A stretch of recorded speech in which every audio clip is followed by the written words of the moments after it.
नमस्कार। इस वीडियो में आप सभी का बहुत बहुत स्वागत है। मेरा नाम कमल कुमार है और आप देख रहे हैं खेतों तक मौसम यूट्यूब चैनल और फेसबुक पेज के ऊपर आप ये वीडियो देख रहे हैं। इस वीडियो में अरावली की पहाड़ियों के बारे में चर्चा की जाएगी, जिसके ऊपर एक आंदोलन भी खड़ा हो रहा है धीरे धीरे। सरकार या फिर कहूँ तो हाई कोर्ट ने या सुप्रीम कोर्ट ने आदेश जारी किया है कि जो 100 मीटर से ऊँची है, उसको ऊँची चोटी है अरावली की, उन्हीं को पहाड़ी माना जाएगा, बाकी को अरावली नहीं माना जाएगा। बाकी को खनन कर सकते हैं। लेकिन मैं बताना चाहूँगा, आपको एक जानकारी दे देता हूँ कि जो ये अरावली है, वैसे ये अरावली 2.5-3 करोड़ साल पहले से भी है, मिलियन सालों पहले भी है, काफ़ी सालों से ये यहाँ पर है। जो राजस्थान और पाकिस्तान के सिंध प्रांत और पाकिस्तान के दक्षिणी पंजाब का इलाका है ना, वहाँ पर जो ये थार मरुस्थल है, इसको आगे नहीं बढ़ने दे रही है, यानी रेत को रोके हुए, रेत को आगे नहीं बढ़ने दे रही है। इसका फ़ायदा ये हो रहा है, मैं बताऊँ, इसका फ़ायदा ये था या फिर हो रहा है कि पूर्वी राजस्थान में जहाँ कहीं पर भी नदियाँ हैं और नदियों के लिए पानी भी इसी अरावली रेंज के पहाड़ी इलाकों से आता है। साथ साथ में दिल्ली का टेम्परेचर भी 1-2 डिग्री नीचे या फिर 3 डिग्री तक नीचे रखता है, कंट्रोल रखता है टेम्परेचर के ऊपर। और प्रदूषण में थोड़ी 1-2% ये कह सकता हूँ कि ऑक्सीजन दे देता है। और दिल्ली में जो प्रदूषण अभी है, अगर अरावली रेंज की ये पहाड़ियाँ नहीं रहती, अरावली के ऊपर जो जंगल है वो नहीं रहते हैं, जंगल कट जाते हैं, तो दिल्ली में प्रदूषण भयंकर रूप ले सकता है। और दिल्ली में जो ये पश्चिमी राजस्थान के ऊपर मरुस्थल है, ये दिल्ली तक भी पहुंच सकता है, दिल्ली से पार भी कर सकता है, पूर्वी भारत, बिहार, झारखंड तक भी ये मरुस्थल देखने को मिल सकता है, अगर ये पहाड़ियाँ नहीं रहती है तो। वैसे आदेश जारी किए गए हैं कि ये पहाड़ियाँ तोड़ी जाएगी जो 100 मीटर से नीचे नीचे हैं। जो 100 मीटर से ऊपर पहाड़ियाँ हैं, उनको पहाड़ी माना जाएगा, अरावली माना जाएगा, बाकी को अरावली नहीं माना जा रहा है। 90 से 80% ये जो पहाड़ी है, जो ये रेंज है अरावली रेंज, इनमें 100 मीटर से नीचे पहाड़ ज़्यादा है। और 10% ही कोई जो राजस्थान के सिरोही ज़िले में पड़ते हैं, उदयपुर संभाग में पड़ते हैं ना, वहाँ पर ही इसकी थोड़ी सी ऊंचाई अच्छी खासी है। बाकी तो नॉर्मल ऊंचाई है, 100 मीटर 100 मीटर या फिर 200 मीटर या फिर 100 मीटर से थोड़ी सी ऊँची ये पहाड़ियाँ बनी हुई है। ये पहाड़ियाँ हैं, इनकी ऊँचाई इतनी ही है, ज़्यादा ऊँचाई नहीं है। इन पहाड़ियों की वजह से मानसून भी बरसता है भारत में, मध्य भारत में। अगर ये पहाड़ी नहीं होती अरावली रेंज की, तो मध्य प्रदेश और गुजरात के पूर्वी इलाके और महाराष्ट्र, इन क्षेत्रों में बरसात नहीं होती। अरावली रेंज की वजह से ही, अरावली रेंज के पहाड़ी के वजह से ही यहाँ पर इन राज्यों में बरसात होती है। पूर्वी राजस्थान में भी जमकर बरसात होती है, लेकिन पश्चिमी राजस्थान में नहीं होती है। अगर ये अरावली की पहाड़ियाँ ख़त्म की जाती है तो मानसून सीधे उत्तर भारत की तरफ बढ़ेगा, मैदानी इलाकों की तरफ नहीं, पहाड़ी इलाकों की तरफ। उत्तराखंड सबसे ज़्यादा प्रभावित होगा, उसके बाद में हिमाचल प्रदेश, जम्मू कश्मीर, गिलगित और लद्दाख, यहाँ पर बरसात होगी, जिसकी वजह से पंजाब, हरियाणा, दिल्ली, इन इलाकों में फिर से बाढ़ आएगी, बाढ़ आ जाती है। अगर ये पहाड़ियाँ ख़त्म कर दी जाए तो बाढ़ आने की संभावना है। मानसून सीजन में ज़्यादातर दिल्ली, पश्चिमी उत्तर प्रदेश, पूर्वी उत्तर प्रदेश, पंजाब, हरियाणा, इन क्षेत्रों में बाढ़ आ सकती है। तो मैं कहना चाहूँगा, मैं ये समर्थन देना चाहूँगा, समर्थन तो क्या देना चाहूँगा, मैं ये कहना चाहूँगा कि ये जो सरकार ने जो निर्देश जारी किए हैं, या फिर हाई कोर्ट ने या सुप्रीम कोर्ट ने जो भी निर्देश जारी किए हैं, वो अपने निर्देश वापस लेंगे। इससे क्या है, एक तो राजस्थान का जो जनजीवन है वो भी अस्त व्यस्त होने की संभावना ही बन रही है। राजस्थान इस पहाड़ी के ऊपर काफ़ी ज़्यादा निर्भर रहता है।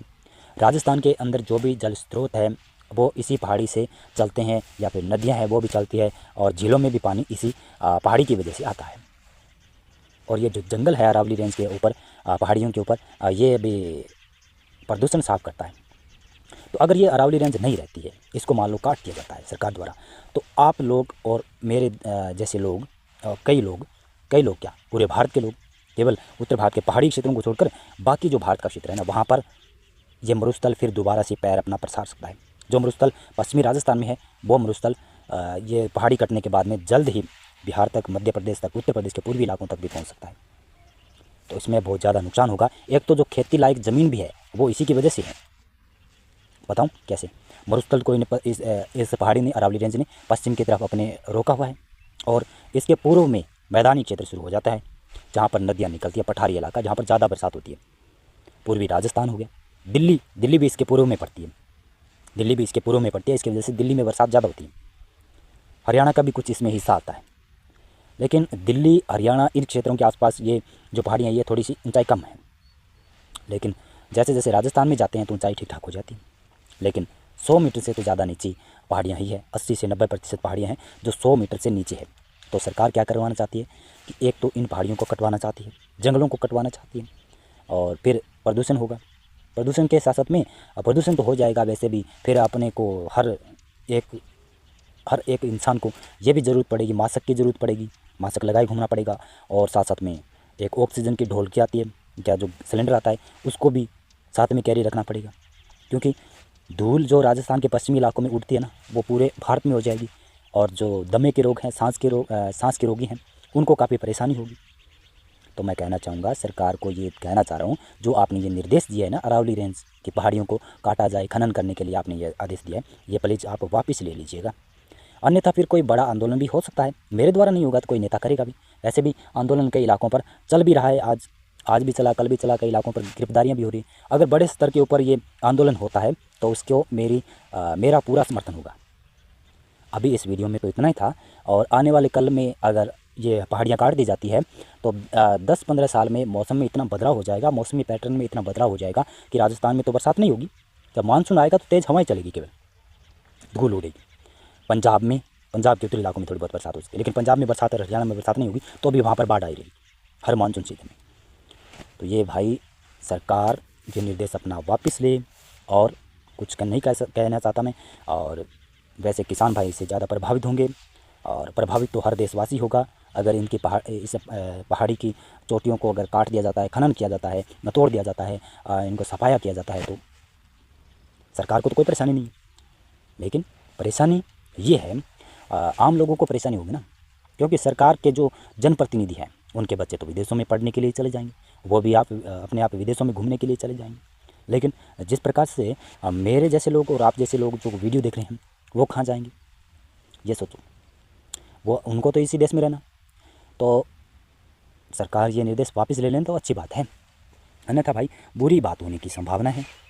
और अगर ये पहाड़ी काट दी जाती है तो सबसे बुरा यही होगा कि राजस्थान में धूल ही धूल हो जाएगी। पूर्वी राजस्थान में धूल नहीं है, पश्चिमी राजस्थान में है मोटा रेता जो मरुस्थल का है, तो उसमें कुछ बदलाव हो जाएगा और पूर्वी राजस्थान की तरफ चले जाएगा। और पूर्वी राजस्थान से फिर कई सालों के बाद में ये मरुस्थल राजस्थान से बिहार, झारखंड, पश्चिमी बंगाल तक चला जाएगा।